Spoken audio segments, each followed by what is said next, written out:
Благодаря на Господа Бога, вече 15 години не употребявам ни бира, ни вино, ни водка, ни виски, никакъв алкохол. И първите ми врагове веднага станаха православни. Тоест, защото в православие свещеници пият вино. След което последствия сексуални грехове. И аз като свидетелствувах как Бог ме освободил от дух на пиянство, то пияница приемали и в сърцата си, че това е реално, че аз искрено изповядам от сърцето, че Бог ми дал свобода от дух на пиянство.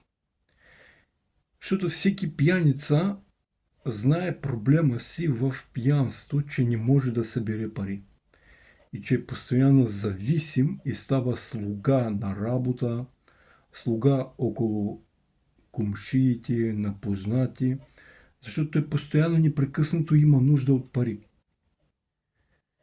Защото е зависим. И разбира се, над него възобладават и имат власт други, които по-богати, по-смели, по-силни хора.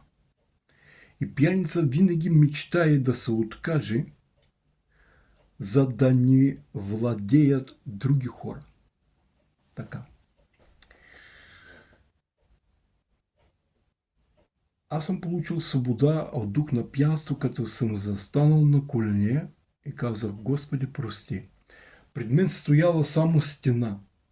На стената нямало нищо. Нито кръст, нито икони, които идоли, нито някакви нарисовани неща. Само стена. И тук тежест в сърцето ми, която съм имал, застанах на колене, дигнах ръцете и казах: Господи, прости ми. И от този ден Бог ме освободи от духа на пиянство. И ако евентуално някъде минавам и усещам миризма на бира, на мен ми иде да повърна. Ето тук въздига се. Тоест аз получих свобода, благодаря на Бога, от този нечист дух, който склонява човек да пине малко, и след това този дух вика дух на прелюбодеяние. Окото ти почва да гледа жени. Ухото ти почва да приема всичко за жени. Всички разврати и извращения. И ти попадаш в примката на сводниците.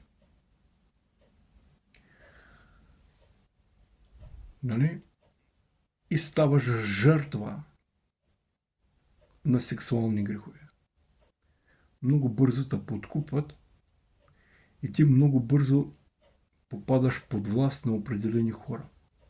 И непрекъснато имаш нужда да ходиш по барчета, по места, където събират се хора, и там приоритети, кой колко пие, кой колко спечелва пари и кой какви велики неща сексуални може да предлага. Но като Господ ме освободи от дух на пиянство, тия хора нямат власт над мене. Нито сводница, нито блудница, нито извратено естество човешко нямат власт над мене. И разбира се, Евангелие ми помагаше отначало да разумея, че всеки човек под дух на прелюбодеяние. И всеки се стреми масата да му бъде пълна с ястия и с питията. И всеки ден различни ястия и питията и различни гости. С хитрости да ги улавят един друг в капане, да вържат ръцете, краката, помисли, мисли. И Бог ме освободи от този дух на пиянство. И аз си казах: няма да пия до края на живота. И аз правя 15 години, откакто съм свободен. И хората ме намразиха. Хората. Особено православни и католици. Защото при тях позволително, които ходят в тяхните църкви, те да си попиват. И има още хора, които аз даже представа от начало на увярването ми нямах, защото аз ходих в църква, където пастори, дякони, проповедници, членове на тяхната църква въобще не употребяват никакъв алкохол, ни бира, ни вино, ни силни питията, нито пушат, нито наркомани са. А напротив, проповядваха на наркомани да оставят наркотици, да се обърнат към Исус Христос, който умирал на кръста, взел греховете им върху себе си и те да се покаят, да застанат на колени, да просят у Христа Исуса спасение от тези пороци и грехове. И омразата към мене от множество хора. И разбира се, те като опитваха многократно пъти мен да ме склонят, да седя за тяхната маса, да слушам тяхните извратени неща, да ме впримчат в питиета, аз разбирах, че те под владителство на дявола и сатана искаха аз отново да почна да пия, да пуша, за да се върне нечистия дух в мене. Те пак, тези хора, не осъзнават, че те по този начин изпълняват воля дявола. И аз се дръпвах от тях и не съм позволявал те да ми говорят прелюбодейни вицове, тяхните капани, тяхните мрежи, разговори, хихи, ха-ха за жени. Защото за мен това е маса на мерзостите, масата на нечестивците. Защото те не са християни. И аз ще ви зачита, за да се получите, да се научите от Христа Исуса, от Неговите думи, да внимавате да стоите на стража.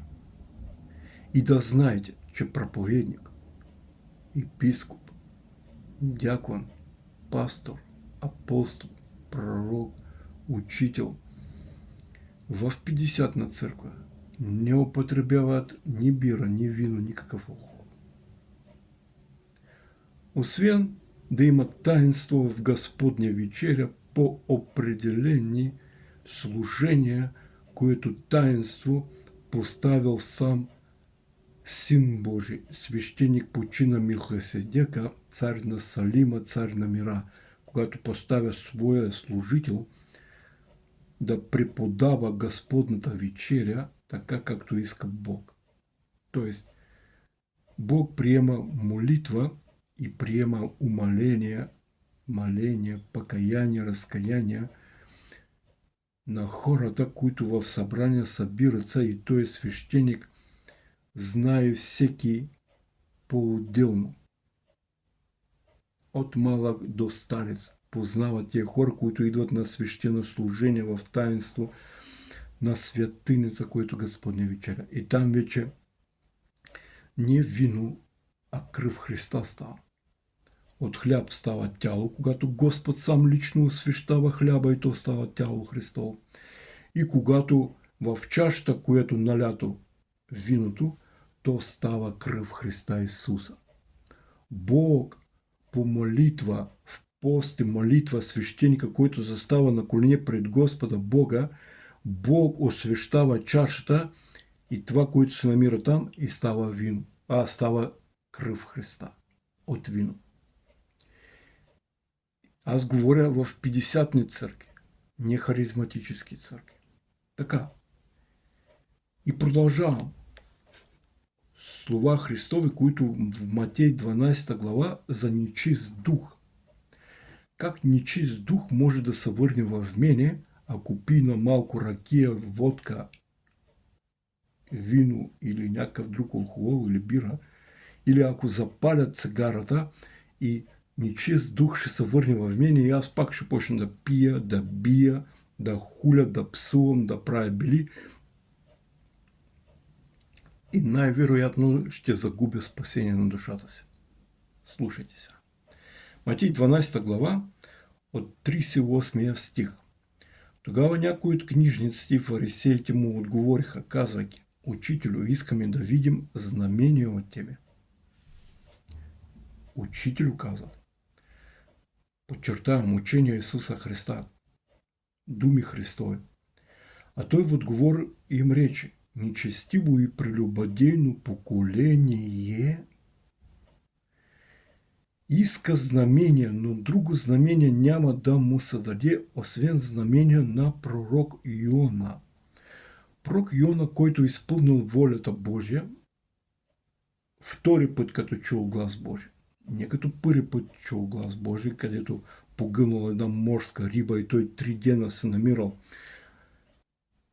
в чревото на рибата, в дълбочините на морето.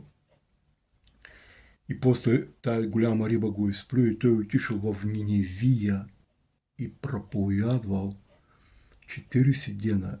И тая проповед стигнала до царя, че Бог ще унищожи Ниневия, и тогава цар обявил пост 3 дена. Никой да не иде, никой да не пие. Нито младенца, нито животни, нито един жител на Ниневията. 3 дена пост. Ето знамение 3 дена пост. Човек да се покае, трябва да обяви пост, да не пие, да не иде. И това ще бъде знамение на Йон. Това, което говорил Христос Исус. И човек, който никога не е постил, няма право да му преподават водно кръщение. Няма право да влиза във водата, защото той като сух грешник ще влезе в водата и ще излезе мокър грешник. И ще крие своите грехове. А има такива лукави хора, които кръщават хора в греха. Това е отделен въпрос. И в 50-та църква не трябва да бъде така, нито в баптистка. Защото както Йон беше в корема на морското чудовище 3 дни и 3 нощи, така и човешкият син ще бъде в сърцето на земята 3 дни и 3 нощи. Христос, когато умря в петък на кръста и после свалиха тялото му и положиха в гроба в събота 24 часа, неговото тяло с костите без капка кръв се намирало в гроба. А той слезе и 3 дни и 3 нощи прибыл в недрото, в сърцето на земята. Тоест той влезе като победоносен в слава и сила в преизподня и отнел ключове на ада и смъртта, като победител. И смърт и адът с преизподня не можаха да го удържат там. И той слезе там и проповядвал в преизподните места дълбоките на хората, които живяли до Ноев потоп. Така. Ниневийските мъже ще се явят на съда с това поколение и ще го съдят. Защото те се покаяха чрез Йоновата проповед и ето тук има повече от Йона. Ето ниневийците, които пострели 3 дена, не яли, не пили, те ще се явят на съда. Южната царица ще се яви на съда с това поколение и ще го осъди, защото тя дойде от краища на земята, за да чуе Соломоновата мъдрост, а ето тук има повече от Соломона. Всеки цар на България, Македония, Турция, Румъния, Сърбия, Украина, Русия, Англия, Германия трябва да се яви пред Господа Исуса Христа. За да се яви, той трябва да обяви пост и молитва, 3 дена да не яде, да не пие, за да се покае. Има ли това нещо? Няма. Не го правят. И той обяснява, когато нечистият дух излезе из човека, той минава през безводните места да търси покой и не намира.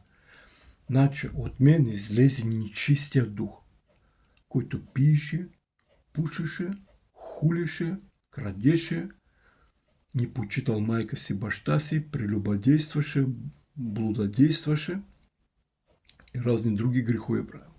Хазарт, там, побоища и т.н. И той дух излезе. И Евангелието ме научи да прощавам на хора, да не им отмъщавам. Тоест да не им бия шамари, да не ги хуля, да не ги псувам, нали? Да не ги преследвам, да прощавам на хората, на моята майка и баща, да прощавам веднага, да ги почитам. Нали? Евангелие учи на заповеди, които Господ Христос говорил на нас. В Евангелие, което получава. И той нечист дух замина и аз почвам да изпълнявам евангелски слова, т.е. и заповеди евангелски почват да се изпълняват в моя живот. Това, което учил Христос. Защото нечистия дух излезе от мене. И оставям моите приятели от младостта, оставям всички пияниците, пушачи, наркомани, крадци, изнасилвачи, хазартаджии, всички познати от младостта, ги оставям ги.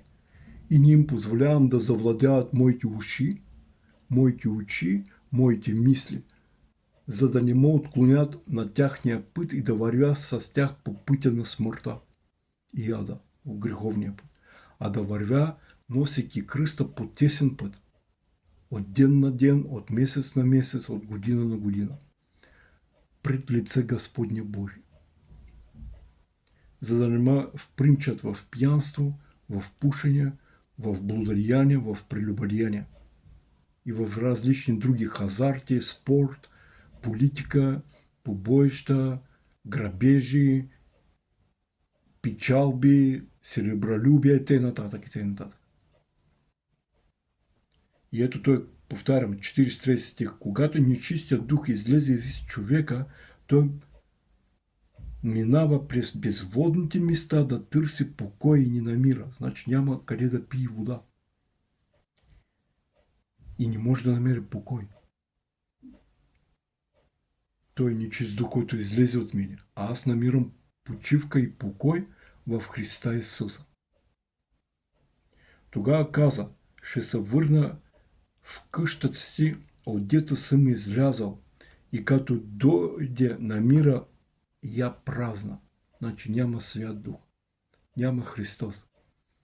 Моето сърце Бог очистил, чистил, умивал моето сърце, но то останало празно. Примерно 3, 4, 5, 6, 10 години то останало празно. Свят дух не се посели. Аз не съм приложил старания в пост, молитва, в покаяние, в изповедание, за да получа очищение, освещение с кръв Христова от извършени грехове от миналото, който трябва всеки грях и по-отделно по имената да изповядам и да получа свобода, за да не ме излъжат те грехове от миналото, които съм извършвал в младостта с моите приятели. Като кражби, побоища, холения, пиянства, пушенето и т.н. И тогава казва, ще се върна в къща си, отдето съм излязал. Значи нечистия дух иска да се върне. Посредством на слуха, посредством на очи, в разума, пите сетива, влезе вътре обратно в сърцето. И като дойде намира я празна, пометена и наредена от Евангелие, от дух на благодатта, от дух Божий, който в три лица. Тогава отива и взима при себе си 7 други духове, по-зли от него. Руски дух, злия дух, националният дух, който мрази враговете около границите си. Български дух, турски дух, ромски дух, македонски дух, гръцкият дух, сръбският дух, английският дух, германският дух, национален. Взима зли. Ето. Тогава отива и взима при себе си 7 други духове, по-зли от него. И като влизат живее там и последното състояние на оня човек става по-лошо от първото, също така ще бъде и на това нечестиво поколение.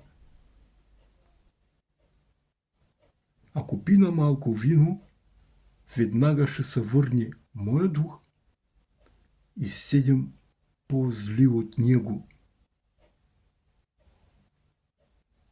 И моето състояние ще бъде по-зле и аз ще попадна в психиатрия.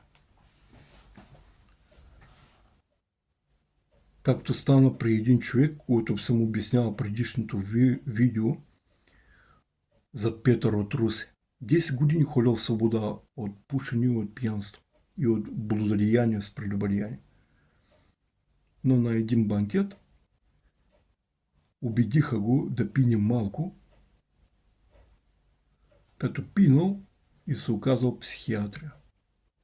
А после в Бургас там лежал, мисля, че около 2 месеца психиатрия, защото се върна неговия дух, който 10 години обикалял по безводните места и не намирал почивка или покой. И се върнал с 7 по-зле духове. И той хулеше Бога. И пиеше, и пушеше, и блудодействал, и похули Бога. Петър от Русе. Така и на вас ще правят примки. Даже музика прелюбодейна ще ви пускат на вашия народ. Само да възклани малко да пинеш биричка или ракийца. Да слушаш песни национални велики. Да слушаш история национална. Тези зли духове, при мен, като съм от руски народ възпитан в Русия, там, което съм учил в история руска, за герои руски, офицери руски, и аз, ако и те 7 зли духове могат да ме предлагат руски неща, като офицери, които водили велики битви и победи в течение на 1000 години. Това са нечисти духове, които проливали много кръв на различни победи и войни. А такива духове има във всяка държава. В Македония, в Турция, Гърция, Англия, Германия, Испания, Америка, които хората някога живяли преди 100-200 години и водили битви и побеждавали някакви войски. Колко кръв пролили. По същия начин той нечистия дух може да се върне във вас. А ви трябва да носите кръста си и да ходите пред лице Господне, пред очите му, за да може да се преобразите в неговия образ, да получавате благодат преждевременно за помощ, за да не се върне дух нечист във вас. Това обяснява Христос Исус, това неговите думи. Тия духове могат да се върнат чрез вашия родния брат или сестра, или майка и баща могат да се върнат. Сине, вари купи бутилка водка, за нас тук. Ти какво трябва да отидеш да купиш, макар че тя дава правила? Не, ти кажеш, не, няма да ходя да купа. Това е грях. Сине, купи кутия цигари за мен, моля те много. Няма да ти купувам, спирай да пушиш. Обърни се към Исуса Христа за помощ. И оттам почва.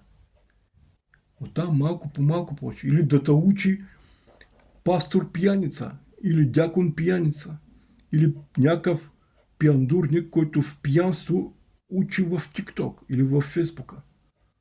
Той се намира в дух на пиянство, живее в него, той учи таинства, дълбоките неща от Библия или от Евангелие. Ходи по логол, ходи по плажове, по басейни, одежда му на този свят, прилича на този свят. И посредством на неговите думи, дълги разговори, повече от половин минута, той насажда успокоително слово от лукавия. Абе, пини се малко, Абе, пий там един път месец, Нали? То лукавия така се връща. Нечистият дух ще се върне в тебе. При някой това е наркотици, при други пушенето, при четвърти хазарт, при трети жени, т.е. дух на прелюбодеяние, т.е. както Христос каза. А той в отговор им каза: нечестиво и прелюбодейно поколение иска знамение. Виждате? Той на фарисеи казал, на книжниците казал, обяснил. Прелюбодейния род иска знамения. Прелюбодейния род, това не блудодейния род. Прелюбодейци и блудодейци, това са два различни хора. Съвсем различни хора с различни грехове. Прелюбодеяние, това е духовния факт, чрез очи, уши, вицови, примерно, нали? Или клипови, както сега имаме там. Компютър, телефон, или някаква жена танцува там 50 метра от тебе по шорти или по клинове. Това е прелюбодеяние. И хората обичат да ги гледат тези неща. А блудодеяние, това е факт. Това е вече извършил един път с трето лице. Тоест има жена, а има трето лице, нейната приятелка или някаква друга жена, дори да не се познават. Никой не знае. Това е вече извършен факт, блудодеяние. И там трето, четвърто, пето, шесто и после човека казва: това нечист дух се върна. Вижте колко много обяснява. А това цял живот. Това 15 години размисли. А колко пастори положиха пред жертвеника идол на Ашера, идол на Астарта. Колко такива Езавели проповядват на Авмона пред жертвеника. Като на Гидеон каза ангел Господен да разруши жертвеник на Ваам и дървото, в което бе било изрязано с ножа идол на Ашера. Днеска Езавел проповядва с 15 години и мнозина одобряват лъжи апостоли, лъжи пророци, лъжи пророчески съдове, лъжи пастори, лъжи дякони, лъжи хвалители одобряват жени да проповядват на Амоа. Дух на прелюбодеяние. Нечист дух се връща в християни по този начин, чрез музика. Да танцуват пред жертвеника. Сестри.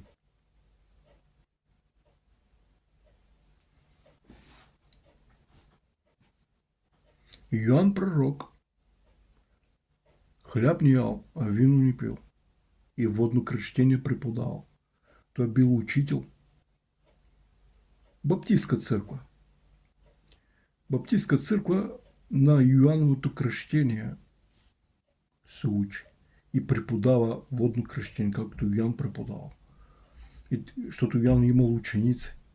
Значи той ги учил как правилно да преподава водното кръщение. Той не допускал змии и хидини. А днеска нашите пастори допускат змии и хидини, защото не постят, не се молят, нямат откровения, нямат видения от Господа, сновидения нямат от Господа. И допускат хора, които никога не постили. Нечисти духове влизат във водата и ги кръщават и после излизат мокри. Те нечисти духове. Боксери, кунфуисти, каратисти, самбисти, щангисти. А те, които по спортни залове ходят по шорти там, във одежди на Олимп и Зевс. И заради това, благодаря на Господа Бога, моя Бог, Той му освободил дух на пиянство. И аз не пия ни бира, ни вино, ни ръки, ни уиски, ни водка. Нечистия дух, руския дух излезе от мене. поплът. Националният руски дух е примка за мене. Както сега във всяка църква внедрени хора от национални безопасности. Програми. Има във всяка църква седят такива хора, които служат на националния дух. И те са вредители, затварят уста на пророческите съдове, да не могат те да пророкуват или под въдействието на Святия Дух Божий да няма проповед, за да не могат да се изпълнят Святия Дух, защото дух на националност, той е в противовес, той е противник на Святия Дух Божий, който в три лица Отец, който родил Исуса Христа, своя Син, и Отец Бог чул от Христа Исуса моление, молба, Той да даде своя Дух Божий от сърце на Христа Исуса, на своя Син, и Сина да излее върху апостоли, върху църквата в деня на Петдесятница. Значи, в Дух Божий влизат три лица. Отец и Син Исус Христос и Святият. И такива има хора, които казват, ама малко можеш да попиваш. Абе малко можеш да обрежеш полата под коляно. Абе малко после обрежи полата до коляно. Малко по-високо. После шорти носи. Нали? Всичко по-малко. Абе дринки носи, абе панталон носи жената. Абе свали покривало, накадри косата, служи червела, тука черно. Тука можеш да носиш, тука украшения да слагаш. Това националният дух то позволява малко по малко всичко позволително. И то внедрени хора, които участват в политика, които склоняват на избори църква, християни да гласуват, да участват в интриги, в клевети между партиите, между лидерите. Това са те. Нечистия дух се връща. Нечистия дух се връща. И те нарочно полагат своите хора, които имат подписи в определени места на Министерство образование, в национална сигурност, в МВР и т.н.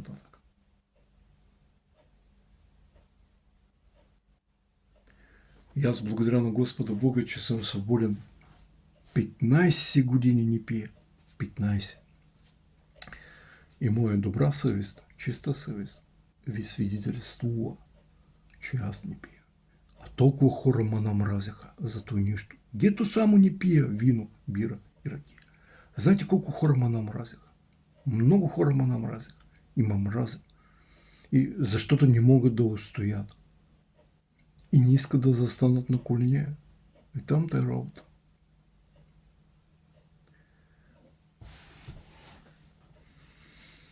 Бъдете, братя и сестри, благословени. И още искам да кажа, ако успея да намеря и да не ви отнема внимание, за Ной.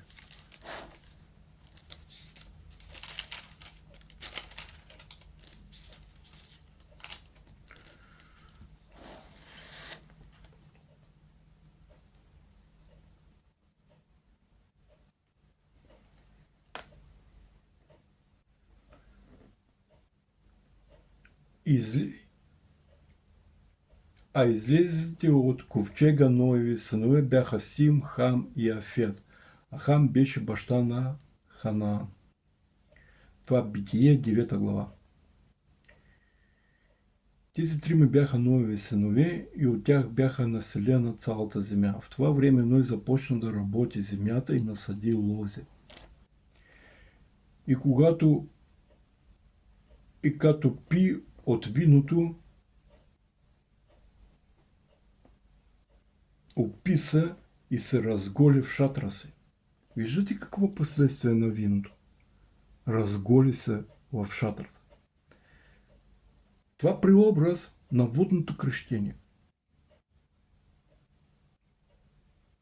Но за нас. И ние като правят водно кръщение в покаяние, в изповедание и после очищение, освещение с кръв Христова, след водно кръщение се прави едно Господня вечеря, правилно. И тогава ти се дават бели дрехи на праведност. И ако ти пиш вино, ти като мной ще се събличеш одежди на праведност Христови, които ти се дават по време на водно кръщение. А ако, разбира се, ти направили правилно водно кръщение, точно човек, който поставен от Бога, и ти постило се молил, както съм проповядал малко по-рано, то тогава ти се дават бели дрехи. И ти ако се опиеш, ти ще свалиш дрехите. И затова ние в 50-та църква не пием никакъв алкохол, защото имаме водно кръщение. Йоан Пророк не е пил вино. Това Габриил каза на Захария. Вино няма да пие и хляб няма да яде. Свещенослужител. Хам, Ханамия баща, видя голотата на баща си и каза на двамата си братя. А нашите братя ходят по плажове с децата си. Син гледа голотата на майка си. Дъщеря гледа голотата на баща си по плажове, по басейни, християни, които имат водно кръщение.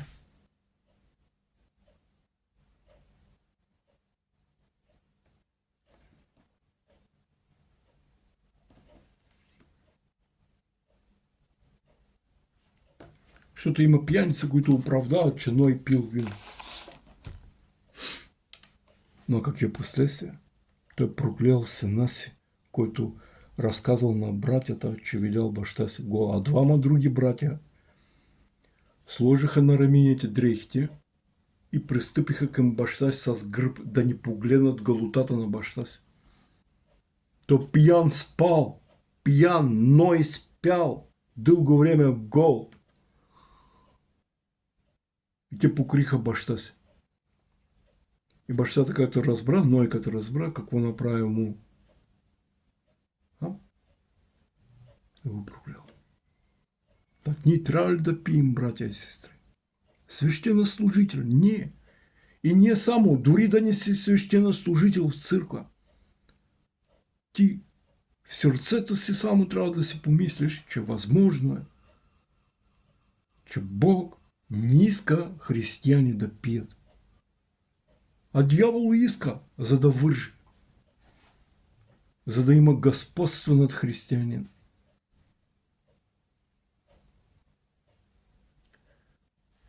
Приключваме време.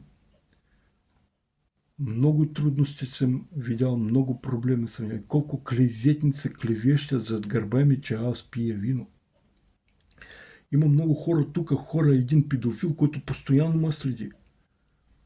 Клевещи срещу мене, за да не слушат моите проповеди, да не слушат видео моите, да не разговарят с мен. А сам всяка видео следи, проследява. Драгомир Драганов. Всички моите видео следи и клевещи зад гърба ми.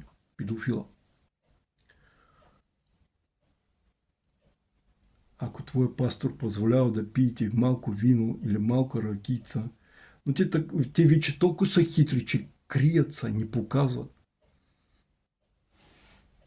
Но ако правите, внимавайте, не позволявайте те да полагат ръцете върху вас и да се молят за вас. Не позволявайте. Предупреждавам ви. Защото те го правят, за да лягат при жена си, да удължават похъти. Те го правят в таинство. Вие няма да го разберете никога. Това на вас се трябва много години, за да го разберете. И Господ да се прослави Неговото име. И аз не правя това видео да следвате мене или да ми правите някакъв светец във вашите очи. а доходите пред лицето Господне с искренним сердцем. Будете благословени, братья и сестры.